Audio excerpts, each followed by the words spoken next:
Mais que se serait-il passé si Hiroshima et Nagasaki n'avaient pas eu lieu?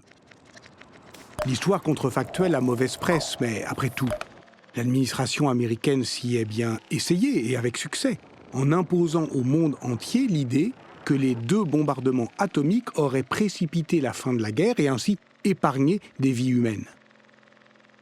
L'ouverture des archives américaines dans les années 1980 a même révélé que l'argument des 500 000 morts évités était d'emblée imaginé comme une justification de la décision américaine de bombarder Hiroshima et Nagasaki. En réalité, c'est la menace russe d'envahir le Japon et de destituer l'empereur qui va accélérer la fin du conflit, tout autant que l'explosion des bombes atomiques. L'empereur Hirohito, contre une partie de son état-major, décide donc d'arrêter la guerre et, le 15 août 1945, il s'adresse à la nation. Il évoque, de manière encore vague, les destructions d'une bombe nouvelle particulièrement meurtrière. C'est la fin de la guerre. Et les conditions même de la reddition sont signées le 2 septembre sur le porte-avions Missouri.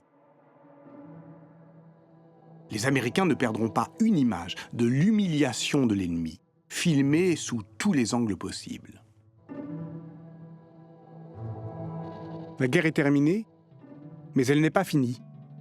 On meurt encore à Hiroshima des effets retardés de la radiation.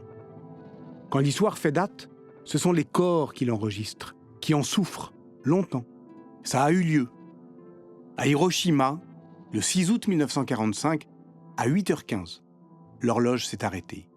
Celle du mémorial de la paix tourne encore et mesure le temps qui s'écoule depuis le dernier essai nucléaire atmosphérique.